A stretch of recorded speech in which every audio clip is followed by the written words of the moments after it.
Welcome to the Startup Speakeasy, a series of honest conversations with founders of India's emerging giants. My name is Karan Marwa, and with me today is Preeti Rathi Gupta, who's the founder of LXME. I would say Preeti is not just a founder, but a visionary for financial inclusion and literacy for women. She's set up a platform that aims to transform how women look at savings, how women look at finance, to try and sort of make it simpler and easier for them to comprehend it and move towards financial inclusion. Preeti, thank you so much for being here today. It was lovely meeting you a few weeks ago and hearing your thoughts on how India's traditional businesses are evolving.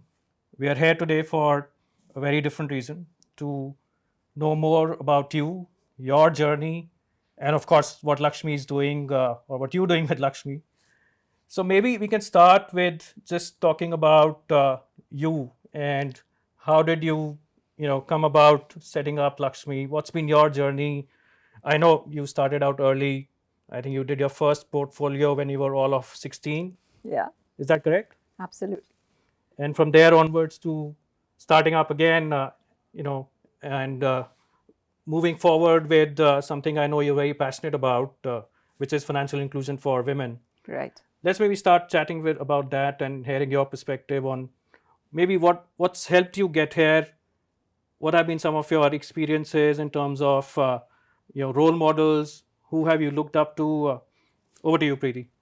Thank you, Karan, for having me here. I think one of the reasons I say we should go to all of these panels is because we get to meet wonderful people like you. Thank you. So, pleasure being here. Um, I think Lakshmi has been an adventure. Like you rightly said, when I was 16, my father introduced me to money management. Um, he told me he had a job, he was working with the Aditya Birla Group. And he would call me to office and say, here's our personal portfolio, please look through it. There was no, there were no Excel sheets then. So manually Yeah. look through where we are invested, when do the dividends come in, and actually tally it. I think that was my first step of just learning about capital markets, or using your savings to put it or invest it into places which would enable it to grow. And then he sent me to intern with my uncle when internship was not even a thing. My uncle was a stockbroker in Bombay, and I worked with him for about almost 8 months, understood the business, even went to the Bombay Stock Exchange. It was known as the Ring then. Oh, yeah. Open outcry system. Horrified at how people would trade. And barely, there was one woman there. I still I was going to ask you that. distinctly Were there any other women there at that there time? was one woman there, and I was just awestruck at how confident she was, the way she was, that was all sign language. And it must be, I mean, in my mind, it must be surely very intimidating to be in a room full of men I who can are only like imagine. aggressively trading stocks, right? So I think for me, that journey was, in a sense, it told me that this is a life skill. It's not something extraordinary. At least that's what my father made it seem like, right? It's only when I grew up and I interacted with friends around me, or when we set up Anand Rathi and I had a lot of women, in the company as well, that I realized that for majority of women, this is not a life skill that they've learned. It is still something that they don't manage. It is typically left to men in the family, or sometimes even colleagues. Okay, tell me what you're doing, and can you help me do that? The problem was not that there was somebody doing it for them. The problem was that they were not making informed decisions. Were They they didn't even really. aware of the need that you had to think Absolutely. about this? Yeah. So they were like, okay, if it has to be done, somebody can do it for me, without really understanding, is this money working towards my life goals, which ideally it should be. Or if not, it was being kept in fixed deposits or gold, Yeah. because that's what we've seen our mothers do. And to me, I think, as over a period of time, over the last 20 years in Anand Rathi, I realized that this gap was just growing. It was not, shortening. And there was the need and there was the opportunity to in some way get women into, like they say, into the ring, right? And that's how Lakshmi happened. It was actually a case study pitch in my Harvard Business School executive education. I know you went from writing a case study to actually setting it up. Yeah, it wasn't really writing a case study, but we were like, we had to pitch a business idea which has never been done, and sort of put strategy around it. And as was expected, my class was largely men, and a lot of them actually stood up and said, but why do you need a separate platform for women? For women. Yeah. But there were women, about 20 women from all around the world. And they said, wow, I think we need it in our country as well. So I think that sort of validated that it is a problem. And unfortunately, financial services is men talking to men. I mean, even if you look at the gender participation of women in financial services, it's still a mere 17%. Yeah. And you don't see many women, really in leadership roles. And therefore, this big realization that this has to be done, validation at HBS that this should be done, and this is a great business idea, and came back and started working on it. I think you asked me about, role models. I think when I thought of starting Lakshmi, I was 45, and Lakshmi is a startup. And we'll come back to that too in a bit. Yeah. And to me, it was not late because I'd seen my father set up Anand Rathi at 46. Wow. So I was like, if he can do it, I can do that, right? Yeah. And then there were so many women around. I think the time was just right with technology, digitization. There was, obviously, Falguni Nair had set up Nykaa then. I'm an ardent fan of Indra Nooyi in terms of, how she took a business like PepsiCo ahead and led it. So that's how Lakshmi happened. No, it's very interesting, and it's a good segue to something you said about, and it's eye-opening for me actually, because I always thought that at least the gender shouldn't really matter as far as financial awareness and literacy is concerned. And in my mind, I thought that women were honestly better at saving. Yeah. Now, saving is not necessarily equal to investing and watching your money grow. And I know you've got some interesting takes on that too. But, we all grew up, in families, right, where, it was almost a virtue to save. And then the little presents of cash that you used to get on your birthdays or even today on our anniversaries. Typically, it's the lady members of the family who will stash it away somewhere and say, look, we'll put it in a jar for a rainy day. Yeah. And accumulate it over a period of time. And I think so that was my orientation, and that's possibly still my orientation. So I'm actually surprised to learn that when you say that women are lesser aware of financial matters in terms of investing and the returns one can generate. Yeah. I'd love to just do a double click on that and get some more views from you. No, you're absolutely right. I think the implicit messaging to women, and this is part of our social conditioning, is that you are great with money if you're a great saver, if you're a good saver. And which is why women manage household budgets. They do it efficiently. Yeah, they are the financial planners at home, right? And the theme behind is always that, how can I make every penny go further? Yeah. And how can I save more money, right? I've seen my grandmother. There were capital markets they were very, very nascent then. But I've seen her, and we come from a very, very humble background. But I've seen her save that money. I've seen her grow that money. Yeah. Without mutual funds and capital markets. She was actually lending that money against collateral, growing that money, and she was the reason why all of my father's siblings are so well educated, because she made that money, go further, extra mile. So absolutely, and I think that's exactly the reason that questioned in my mind. It was like, okay, women are born money managers. What's the big deal, right? Yeah. But I think taking that next step from saving to growing that money is where women fall off that journey. Again, I come back to the fact that the implicit messaging to women is, and thankfully now it is, you must get your financial independence, which means that you should start earning your own money. You should definitely do that, right? But there is no messaging for women to say. It is to the men, right? In the house, a dinner table conversation, or a father will always tell the son, look, when you get married, you have to run your family. The financial responsibility is on you. That messaging isn't there to women. Yeah. So that's true. I think you begin from a place where you feel that, okay, that's men's responsibility. And therefore, you never go out, hungry for understanding or learning beyond. And when you do, you suddenly realize all this information I can't even relate to. Because typically financial service, and the conversation is all about returns. There are a lot of jargons, but I would say it's not that women can't understand jargons, but it's just the fact that you don't make it very relatable. And, money management is a behavioral science. So if you can actually make it relatable as per their behavior, that's where you get women in. So unfortunately, we haven't done that efficiently so far.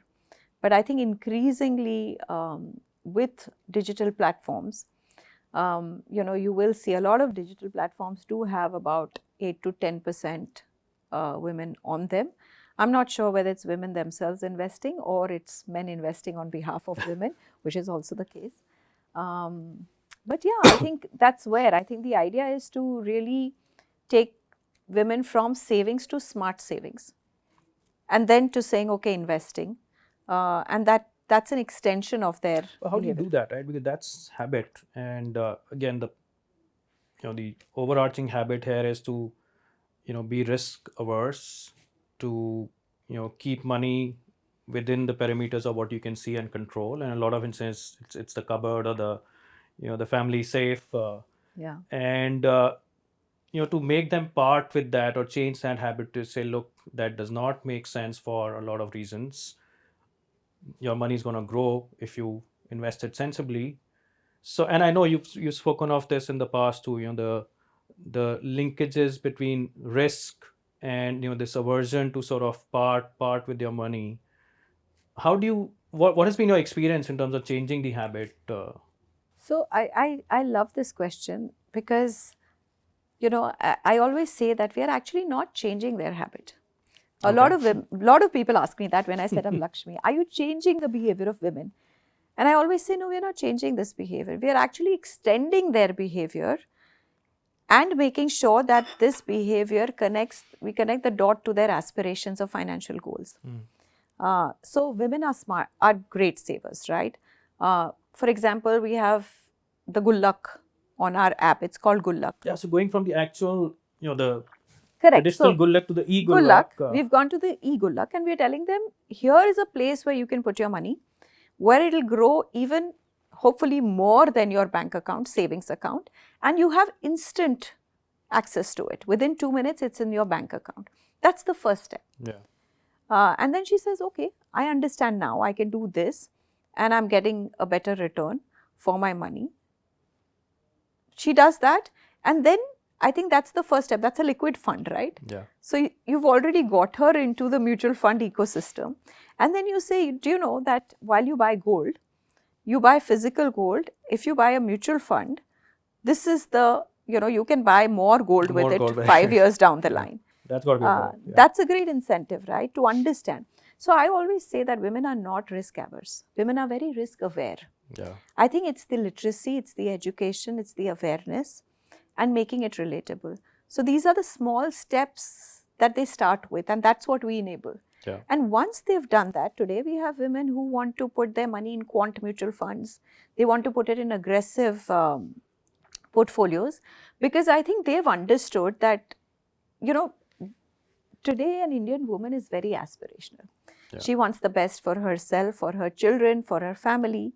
And if she understands that, there is a way to achieve my financial goal in a shorter time period with lesser money, why not do it?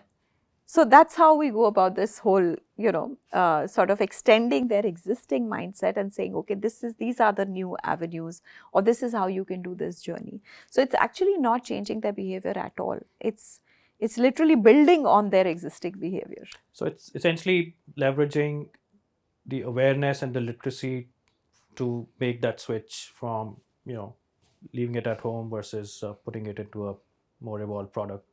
And the life goals. I think just bringing in life goals and putting that in perspective and saying, I mean, it ties back to savings, right? Yeah. It's saying you want to buy a home.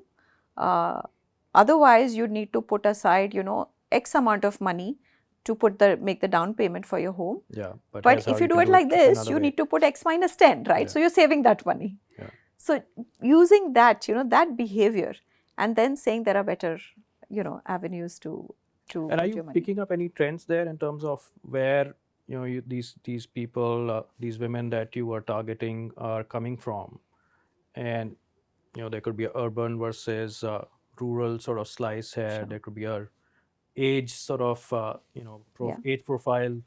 Anything interesting that you're picking up there in terms of demographics of who's actually coming to the platform and making that switch? Sure. So when we set up LXME, I think I was very clear in my mind that this is the low-hanging fruit is actually the middle income and low income households of India, with families earning upward of 1.5 2 lakhs a year, because that's where firstly there's a huge amount of savings, right? Between low income and middle income, India is sitting on close to $500 billion of savings in fixed deposits and gold, right? And women are very aspirational there. They are the ones who are actually driving the fiscal budget of the home and also saying, how can I do best with this money? And we said, okay, this is where we'll reach out to. We assumed that it'll be working women who will come to the fore because they have agency over their money, because they have a, say over the money. At least but to our surprise, today 40% of our users are homemakers. Wow. Because they are also saving money, and whatever they have saved, they have full agency over that. This is my saving, right? So, and often the other halves don't even know about it, right? Yeah, I mean now, in fact, on the contrary, today our women are actually telling their male counterparts, why don't you also invest? Yeah, why don't you also invest? Because here is what I've started doing, a smarter thing with my money. Yeah. And she's very proud about it. So there's no longer the need to say, I want to stash it away. Yeah. Because she also knows she has full control over it, because she can redeem that money, right? She can invest, she can redeem. So that's full control. But today, I think the average age on our platform is about 30 years. We've realized that women with children are far more aspirational because they have those life goals right in front of them. Right. More urgent and acute. And then we thought it would be the middle income that would really take it up, but we actually have a lot of mass affluent women come to the platform as well. We thought they would have other platforms, they would have other advisors. But the truth is that when you make it so relatable, it's actually relatable to women across all socio Let's chat about that. How do you make it relatable? And I know we had a chat about the fact that there's too much jargon in this world that needs to be taken away. Right. And I think you said at some point that it's the financialization of savings that you're going after. Right. But what are the draws, right? I mean, for someone to earn, and I'm sure you've seen it work now, in terms of making them, come to the platform and then make that switch. Any secret sauce? Well, it's no secret. It's on an app, so it's really out there. But there are a few things that we realize are very important. So when I came back to set up LXME, I had a business plan on paper, etc. But as is nature, I said, no, we must do a primary research. Like let's meet women. While I know why they don't invest their money, I met about 3,000 women before I started LXME. Oh, wow. And I think the big aha moment there was the biggest obstacle for women to start managing their money is that they do not have any place, any safe space where they can actually come and discuss money problems, money opportunities. Homes don't welcome that very much. Workplaces, again, the men are so, with it, that women feel a little left out. I'm going to come back to that too. I think are men with it or not, but I'll let you complete this. Well, at least men seem to be with it, right? so she doesn't know where to ask these questions. Even if she has a question, she fears being judged, etc. So we said, let's actually first create a safe space for her to come and ask these questions. And my other insight was that women love communities when it comes to parenting, when it comes to fashion, when it comes to health. So we said, let's try a money community. I had so many naysayers. No, women will not come and discuss money. But when we actually started the Lakshmi community, within a few months, we had thousands of women. And this was a closed community. Yeah. Where every woman was referring other women to say, hey, come here, let's talk. This is a place where you can ask your money questions. Right. So that sort of validated that for us, our core has to be a community. A lot of peer-to-peer interaction, and not just financial advisors bombarding you with financial advice, which you are always skeptical of. Yeah. Right? What is their motivation? Yeah. So I think just creating that community, I think, is one of our, I would say it's definitely a success sauce, not secret anymore, because everybody knows the Lakshmi community, where we have women come and ask, talk, learn. We do a lot of literacy there. We do a lot of live sessions, and we play the role of moderator. Yeah. Because it's money after all. So you want to make sure that whatever information is going out is the right information. So when you have several women comment on any particular woman's need, then we'll come and say you should know the pros and cons of this. So that's one piece. And I think the other very important part of Lakshmi, and that I think is a secret sauce, is the empathy that we bring in everything that we do. It's deeply embedded in the team. Right from the woman when she comes as a user, she comes on board, to the community, to hand-holding her in learning, to answering her questions. We have a team of money coaches, money buddies. Yeah, that was something interesting I picked up. I was going through the platform, and I think some of the stuff is really relatable, gender agnostic, I would say. Money coaches, the mentorship programs you have. And I'll just, again, maybe just a segue or to something that just came to my mind, that you talked about empathy, and you are a digital first business. Right. Now, how do you combine those two? Because empathy to me is touch and feel, and sitting in a room and talking to someone. But being only digital, how do you make that empathy sort of translate into that digital experience? Yeah. So like I said, that's the secret sauce, right? I think in everything, every feature on our app is very unlike a BFSI platform. Yeah. We have something known as a vision board, where we are telling a woman, all your dreams, you can actually put your picture. Suppose you are dreaming of a home, you're dreaming of a car. Put the picture of your car, really visual, because we believe in that visualization. Yeah. So we're saying, put it up, we'll help you manifest it, right? And then having those touch points where we're not product selling. We're really saying, we want to understand what your problem statement is. Where do you come from? What are your fears? And we do all of this digitally by small nudges, by small sort of feedback to her at every minute. All of these add to the empathy, and which is why I said that every team, even a tech person who's building the product, is aware that empathy is our cornerstone. And everything that we build, if there is, and it's amazing how the team ideates on it now. That says, they say, okay, let's not do it like this. Let's build a small nudge here, right? Which tells her, you're fine. This is all right, right? So I think it is. I think building it digitally, and I have to say that it is still, I think women need that high touch approach, which means you don't tell them, here is a platform, come invest. Yeah. You actually handhold them digitally. Even sometimes, for example, our money coaches, our money buddies, you can reach out to them and actually, they will, with a lot of understanding of where you come from, handhold you. Right. So yeah, it's been a journey. Now it seems that there are, like I said, going through the platform, I could relate to a lot of it. And you should invest on it then.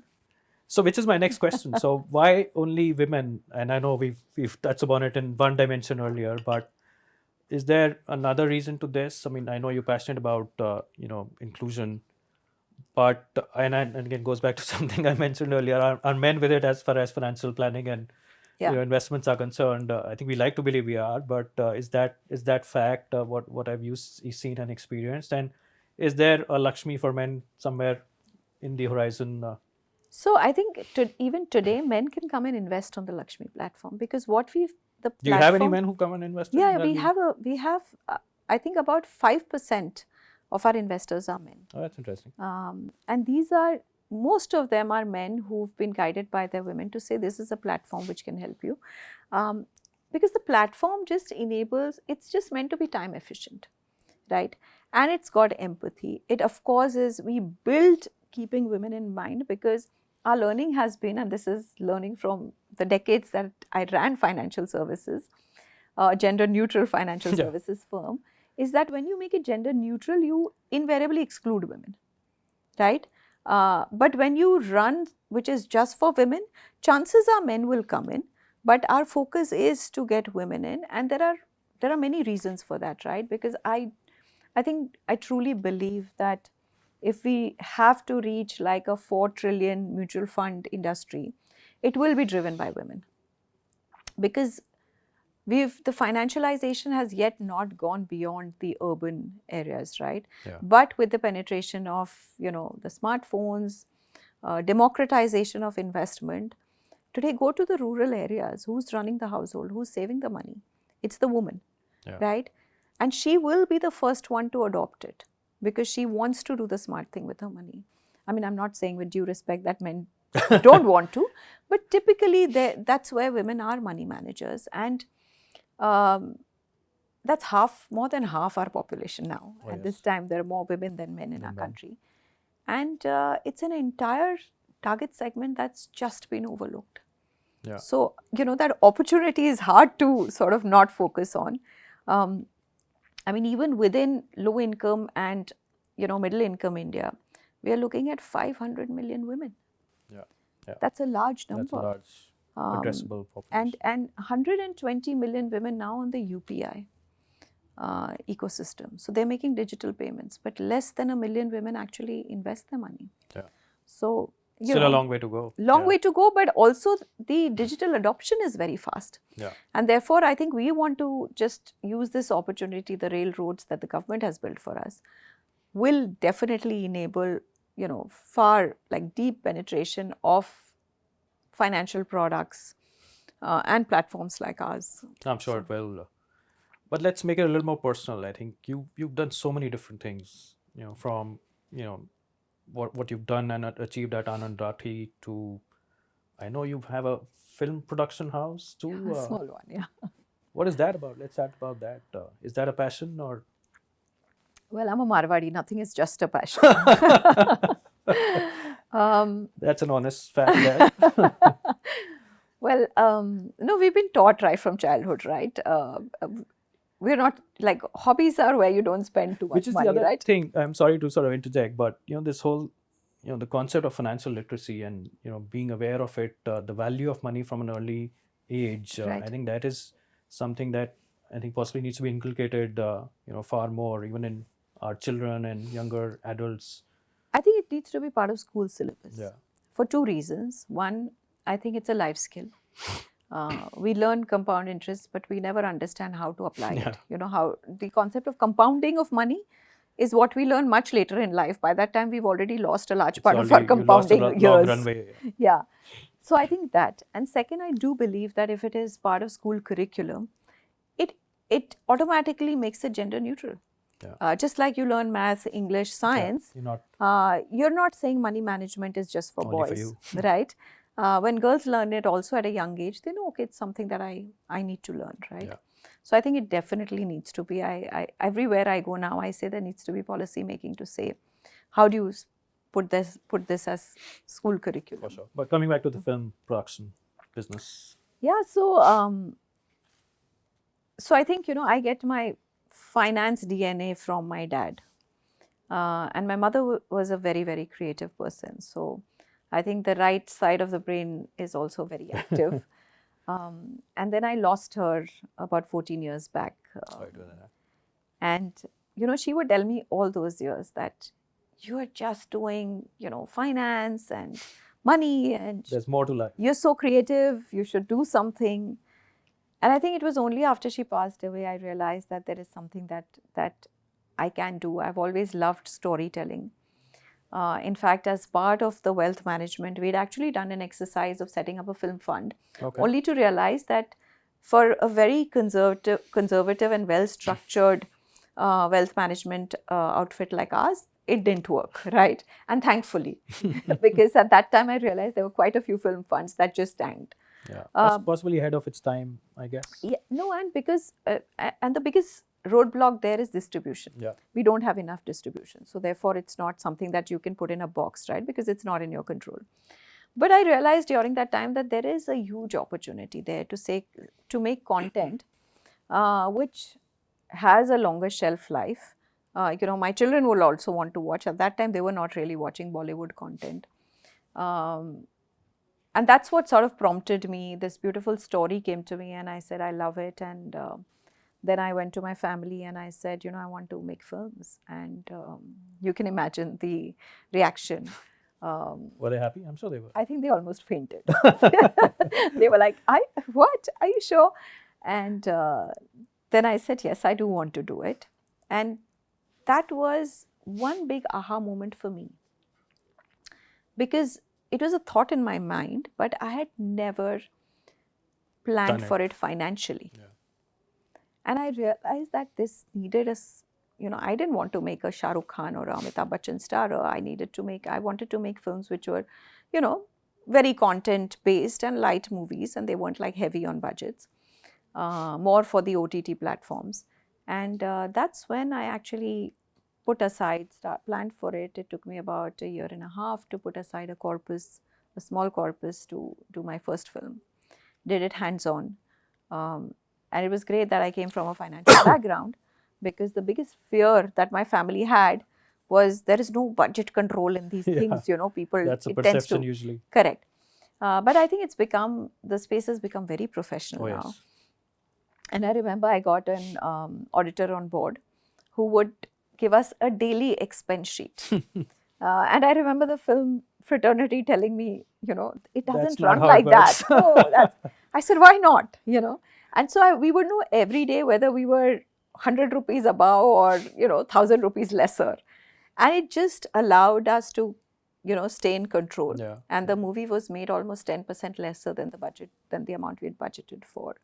But it was a great learning experience to do it hands-on. And, and the good side of that, the other side of that was that I think it allowed, it's very liberating. Storytelling, filmmaking is very liberating. It allows you to think creatively. Yeah. And I think that helped a lot in getting LXME where it is. Because there's a lot of... Has some of that translated into what? Absolutely. There's so much of content, there's so much of out-of-the-box thinking that we do in LXME. So I think it's been a lot of, learning from that as well. So yeah, I do have that company. It's called Ishka Films. And we I made 2 films in it. The idea is to make films that are very relevant, that you enjoy. And yet, my children will relate to them, hopefully their children too, over a period of time. But no, it's not a hobby. It's something that I do. Of course, with LXME, I barely get any time to do this. But now I have a team that sort of looks at it. So that's fantastic. Again, I'm going to keep this personal. From making Anand Rathi a success, to film production, what made you take the plunge to start up again? I know, again, we've spoken about your passion for financial inclusion and literacy. Was that it? Or because it is fairly daunting, and even today, the one question that a lot of founders grapple with is, when is the right time to start up, right? Is there a right time to start up? And I can only imagine it being more challenging for, not just the gender, but if you, let's say, don't have the right financial means or the financial awareness yourself, right. You didn't have that handicap. Was that something that allowed you to be bold enough to start up again? Let's just chat about that. Frankly, I think, hindsight vision is always clearer. I think when I took that step of saying I want to set up LXME, it's a startup independently, not part of Anand Rathi. What was the family's reaction? I think the family was very supportive. I don't know whether they wanted to see me out of the business, that's why, but I think they were very supportive because I think they were very appreciative of the fact that Lakshmi comes with that huge noble and impact piece attached to it. So they were very supportive. I think they did tell me that why do you need to set it up outside? And I said because the journey that Lakshmi needs to do needs that agility. It needs quick decision making. And it's harder in a larger, huge conglomerate of different businesses. And also it needs the risk capital to run it. And it's not an Anand Rathi DNA. We've always run businesses that break even in 6 months, right? So therefore I took it out and they were very supportive. I think also in my mind it was, and I truly believe that it was a great time for me to start it because I had all the financial acumen, I understand financial products. More than enough of that, I would say. Well, enough experience there. So domain expertise was there. It was the right time because my children had grown up. So I had, none of those. I've heard stories of women founders say, oh, I get asked when I'm going to have your baby. So for me, that was all done, right? They were grown up, they were on their own. I didn't have too many responsibilities at home. So it was a great time. Also, a lot of what I tell other founders today is that you need to have your personal finance in order before you get onto the startup journey. Yeah. Because it doesn't pay you for a very long time. You got to be prepared for that. Absolutely. So if your financial security is there, actually you're in a better space to build out a startup. So for me, I've always believed that it was a great time to start building. What I was not prepared for was that it's a fintech. So there's fin and there's tech, right? And tech was not my domain. And that was a very interesting journey to sort of unlearn so much, unlearn far more than what I had to learn. And that was interesting. So over a year and a half, the first 1.5 years, I sort of understood everything there was to understand in building an app, technology, what technologies we need to use to build it, what are the different APIs we need to get here, how do you look at it as a product. I think that was the more sort of challenging journey. But nevertheless, I think it was an opportune time. And then India as a country was changing. With the fact that we had, the entire Aadhaar enabled, digital inclusion, UPI happening, demonetization had happened 2 years back. So it was absolutely the right time to build it. And I'm glad I did. Today, I think the tailwinds are very heavy in terms of women and inclusion and financial inclusion. I think there's a lot of stress and a lot of focus on the space. So do you see that? Because again, that's something we all debate a lot of times, that is it still difficult being a woman founder? And in all its dimensions, right? Your other responsibilities as the primary caretaker of the family, I would say. The access to capital, does gender still play a role in terms of how you can access capital and how the providers of capital look at you? What's been your experience? So I think it is definitely... Are we at an inflection point today that... I'm not so sure whether we are at an inflection point, and I'll break this into parts. Sure. So when it comes to really a right time for a woman to build a startup, definitely I think when she's got young children, responsibilities, it's just harder. But I think women intrinsically are very resilient. We've stopped. And in fact, I think that pressure of multitasking, a lot of women are not putting on themselves now. They're saying, okay, I will build a support system. I will make it happen. And thankfully, the men are true partners in this journey. They should be. And they've taken on that, I speak to a lot of young founders, and a lot of them say, yeah, if I'm at work, if I'm traveling, then my husband has taken up that responsibility, right? So I think that is a lot of pressure. We have to build in a lot of support systems, resilience, and we do it. I think when it comes to access to capital, definitely very challenging, even today. But this ecosystem, today we know that there are very women business focused VCs out there. And that ecosystem is developing very fast. I still feel that I mean, I will remember when I went out to raise funds, I remember speaking to an investment banker who said, it's a great idea, but why will men in India allow women to manage their money? Yeah. And I was like, I think I have to do this completely on my own, right? Yeah. I think it needed, you know, our partners who were already, our first investors were our partners who were already on the app, who were, you know, either the NBFCs who were lending to the women on the platform, and they could see how well this is growing and how much of us, you know, like the problem statement as well as the solution. And then I had some very, you know, good friends who believed in me personally. And at that stage, that's what it comes down to in you as a founder. And finally, when Vani Kola, you know, happened, where I truly felt that as a woman, she could see, you know, that this is a great opportunity and the impact that this has, right, for her to come on board. And thankfully, we did that journey. I won't say it was easy. It was very challenging. And I think when you've built large businesses, when you've been on the other side of the fence, where you are helping other people to raise money, to come down to ground zero. And raising money literally sometimes is rubbing your nose in the ground. And it's hard. But was it that hard? Because you did have that legacy and lineage behind you. So did that help or? Oh, but, you know, no matter what, I think, you know, you have to, I don't think you are prepared for the kind of questions you're asked. Because you would think that, okay, I've built so many businesses, but right? you've been on the other side, right? So Yeah, did you ask some of those but questions? No, but luckily I wasn't a VC, right? But in the future, I would aim to be, because I think there are some of these questions that are irrelevant now.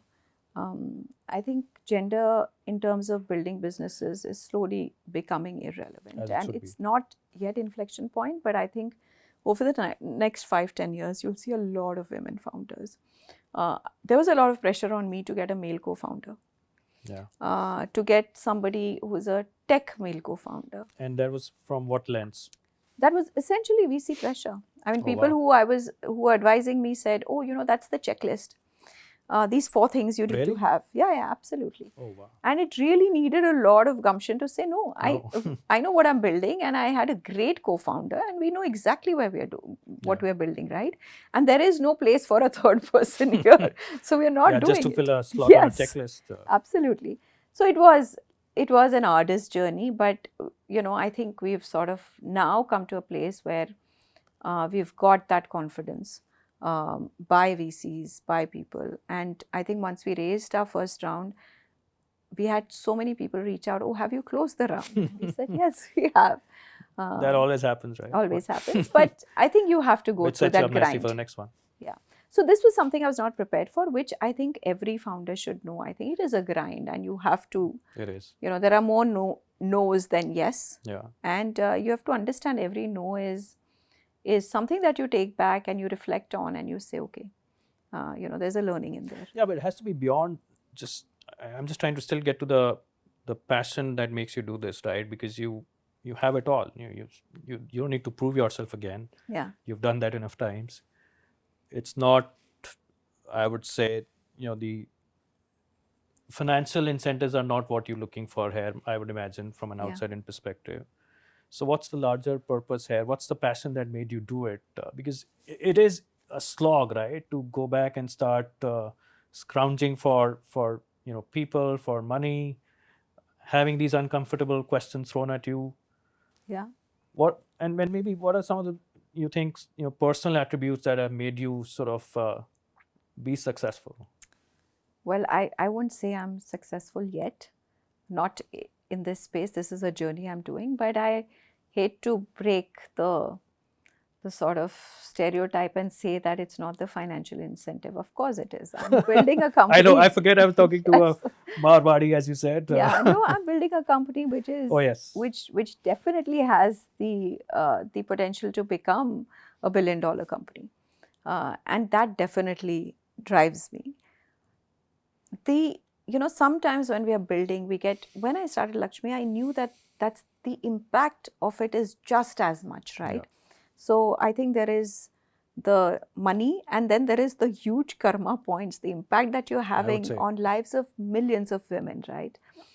And I think we tend to sort of every day when we are building, every day you wake up with a, and that's the resilience that I think I have in me, where, you go to sleep and you're like, oh God, why am I doing this? And then you wake up, yes, I want to do this, right? I definitely want to build this. But I think every time, we've made it a norm for all of us in the team to actually speak to at least 10 of our users every week. Each one in the team. And when I speak to my users, That makes it real. It makes it real, because you forget, what is the difference that what you think is a given, the difference that it makes to lives of women. Any stories there? Oh, absolutely. I mean, I'm sure there are lots of them. Lots of them. And it's the community, right, which is our real power now. And what we didn't realize was community actually helped women build, it was not just a safe space, but build trust in us and build affinity for us. Yeah. The stickiness that we have because of the community is unparalleled. And that's because women are sharing these stories. We do these open forums on the app every 15 days. Yeah. Where we just tell women, come on and let's talk about, a particular theme. A few days back, we did something on single mothers. Today, the number of single women in our country is actually increasing exponentially. And if you were to just set up a solution for single women, whether it's single, married and divorced, or widowed, it would be by itself a huge potential. And we had this open forum, and these women who came onto the platform, and one of them said that I had walked out of my house with just my son, carrying my son and my slippers, and walked 20 kilometers to my parents' house. Wow. Because I was forced to leave my, marital home. Yeah. And she says my life would have drowned. And a few days later, somebody told her that you should join this community. At least you'll learn something about how, small amounts of money, what to do. That was Lakshmi. That was Lakshmi. And she says it's because of Lakshmi that I've picked up the courage to say I can make a life of my own. We've had amazing stories of a woman who said, I took my family after 12 years for a holiday. We've never been on a holiday. Wow. Because of Something the we take pressures, for children, granted, children's education, There's this one woman who said, I'm the first woman in my house to make a down payment on a home, which is in my name. And I have actually understood how to, grow my money. Yeah, that's got to be gratifying, I guess. So I think there are several stories, and that's when you realize that, what you're building is far beyond just a financial goal. Yeah. Or the financial, growth or takeaway or valuations. And actually, truly, we believe these are our values that will eventually build our valuations. Oh, these are beautiful stories, and I'm sure they count for something. Yeah, absolutely. You mentioned having a co-founder, and this is something I like to ask all my guests. How is it working with a co-founder? I think having a co-founder is like a marriage. A large part of it is luck. No matter how much you sort of predate. Put science to it. Yeah, predate, spend time knowing each other. A large part of it is luck. I think the key, Riddhi, my co-founder, when I met her first, I think there were in my head a few things that we were very, very complementary. We had complementary skills. For example, she was a startup founder. She's been like a serial startup founder. So she came from that space. She had the tech and product experience with her. She had the passion for building for women. So those were the things we agreed on. And we loved. And then what we did was we said, why doesn't she come on board and work as a consultant for 3 months, and then say this was like a pre-date, like a dating period, right? And she came on board, and for 3 months she worked as a consultant where we understood each other's temperaments, because those are the most important things. And I think in a startup, especially in the stage that we were in and we are in, as founders, you need to have the ability to heavy lift or lift up pieces that your co-founder sometimes may not be able to, Just without being there really for saying each this other, is I yours, this suppose. is my space, and that deep understanding. And I think luckily, touch wood, as luck would have it, we have that. It is great, but it also, I think there has to be a large portion of a feeling of give more than take when you have a co-founder. Actually, that's true for everything, not just, just a co-founder, but even when it comes to your teams, etc.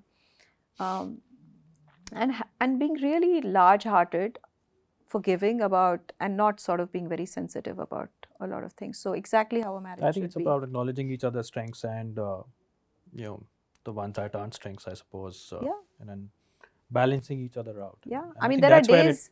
there are days when I'm like questioning, oh, why is this not happening? And then Riddhi will come in and say, "No, it will. It's, here are the metrics. Yeah, Look keep at the the faith. numbers." Yeah.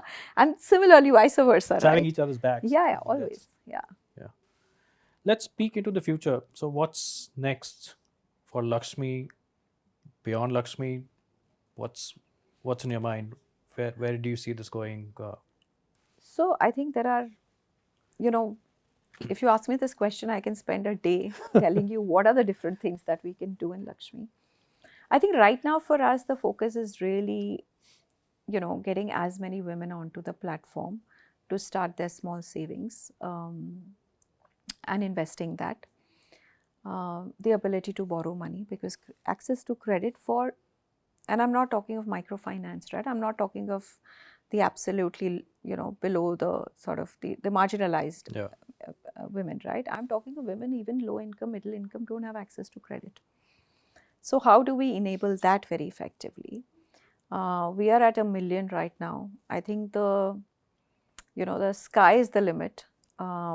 We have set ourselves, we used to, when we set up Lakshmi, we said if we get 20 million women to start their investing journey, we've moved the needle. But I think that number exponentially grows in our mind. I think we are very confident that, over the next few years, we'll have 100 million women on the Lakshmi platform. And 100 million women means 400 million people. Yeah. Because it's not, when it's a woman, it's also a family. home, it's a family. And I think it is increasingly becoming an extension of, where a woman says, can my child learn to invest here? Can I start putting money for my child here? Yeah. So increasingly becoming a woman and family platform. And we see it going there. And then, of course, I think as a startup, you don't think beyond that. You're just sort of saying, okay, let that happen. That's not. But there are a lot of, that's the North Star, but there are a lot of possibilities that open up, as we talk to our women on what else would they like to have on the platform. Yeah. So I think as it goes, but right now 100 million women, I think we'd be okay. Fantastic. All the best for that. Let me ask you a question on the ecosystem. And again, it goes back to something we were discussing earlier about, right time to start up. But as a startup founder, and this is gender agnostic now, is there something that you would put on a wish list to say, look, if, maybe it's regulatory, maybe it's non-regulatory, maybe it's from a consumer perspective, but is there a wish list you have to say, look, that would really accelerate my success if it were to be enabled? For me? For you, yeah.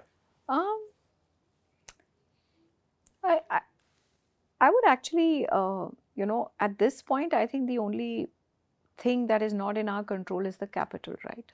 Other than that, I think we're making everything work. So I would think, and thankfully, like I said, I think the tailwinds are in our favor. We had the Global FinTech Fest where the Prime Minister gave, he was there and he spoke, and it was incredible.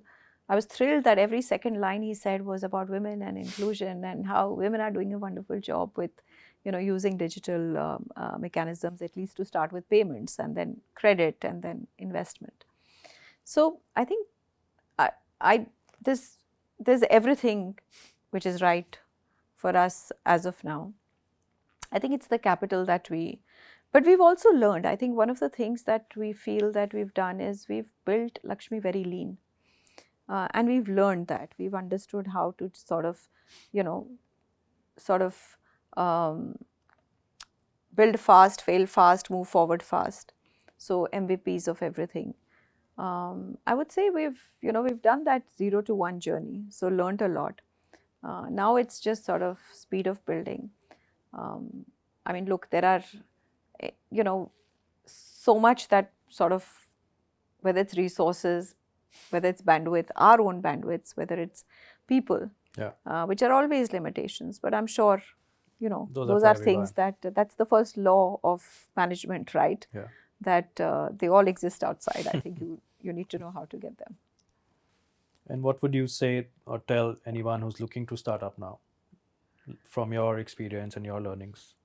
So I think 2 or 3 things. One is I would actually tell them to raise their money at idea stage. It's far easier. And I think that it gives you a lot more confidence at that point in time to raise the minute you have an idea. I think second, believe in what you've set out, the problem that you've set out to solve, but believe in it after you've spoken to your users. Sometimes there are problems that don't need to be solved, and that's not a startup idea.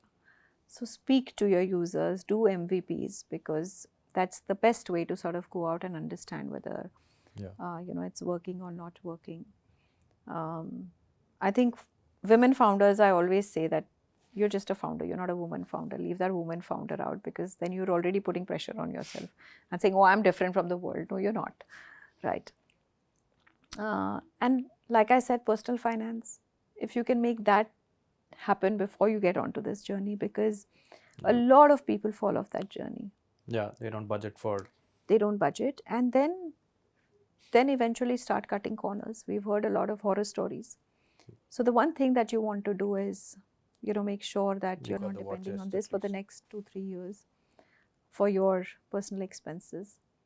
And whatever you do, I think, do small, but do it really well. With passion. With passion, instead of trying to do 100 things at one go.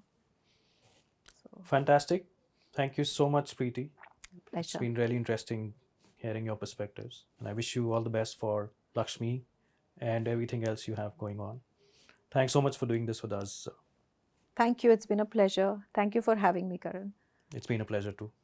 Fabulous.